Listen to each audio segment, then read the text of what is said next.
Salut les auteurs indépendants. Je vous ai demandé sur les réseaux sociaux quel était pour vous le statut juridique à choisir quand on démarre dans l'auto-édition et vous avez été très nombreux à me répondre la micro-entreprise.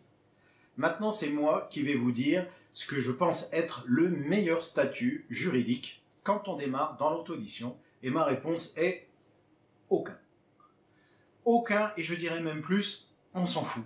Il y a beaucoup d'auteurs qui démarrent dans l'auto-édition qui se prennent la tête sur ces questions administratives pour savoir s'ils doivent prendre le statut de micro-entrepreneur ou une SA ou une SARL ou freelance ou travailleur indépendant et comment ils vont déclarer leurs droits d'auteur aux impôts et comment ils vont payer leurs charges sociales alors qu'ils n'ont pas commencé à écrire une seule ligne, alors qu'ils n'ont écrit aucun livre. Il faut savoir que la moyenne de vente pour un premier roman, tout type d'édition confondu, est de 37 exemplaires. Rendez-vous compte que cela équivaut à peu près 100 € de droits d'auteur. Vous n'avez aucune raison de vouloir vous lancer dans un marathon administratif, de vous mettre la rate au courbouillon, tout ça pour pouvoir déclarer un maigre chiffre d'affaires d'une centaine d'euros, alors que vous pouvez tout simplement les déclarer dans votre déclaration sur le revenu en tant que simple particulier.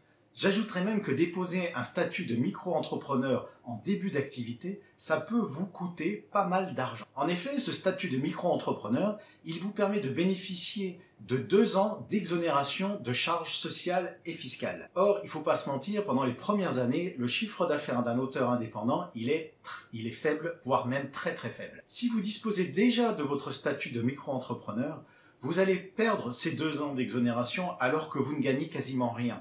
Et quand vous allez commencer à rentrer d'argent, là, vous allez payer plein pot vos charges sociales et fiscales.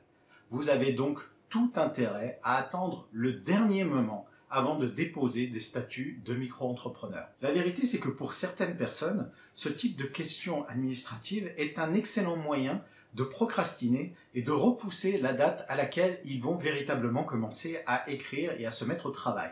C'est ce que certains appellent de la procrastination intelligente, qui consiste à se détourner de l'essentiel qui fait un petit peu peur pour se concentrer sur des détails qui sont sans conséquence au moment où on les fait. Vous aurez donc compris que le seul statut que vous avez besoin d'adopter au moment où vous vous lancez dans l'auto-édition, c'est celui d'auteur. Et que tout ce que vous avez besoin de faire pour commencer, c'est d'écrire. Vous pouvez donc arrêter de vous prendre la tête avec les questions administratives et vous mettre tout de suite au boulot. Et pour arrêter tout de suite la procrastination, vous ne perdez pas une minute pour cliquer sur le petit pouce bleu juste en dessous là, et aussi pour vous abonner en cliquant sur ma tête qui doit apparaître quelque part par là. Ah, après tout, ça sera toujours ça de fait.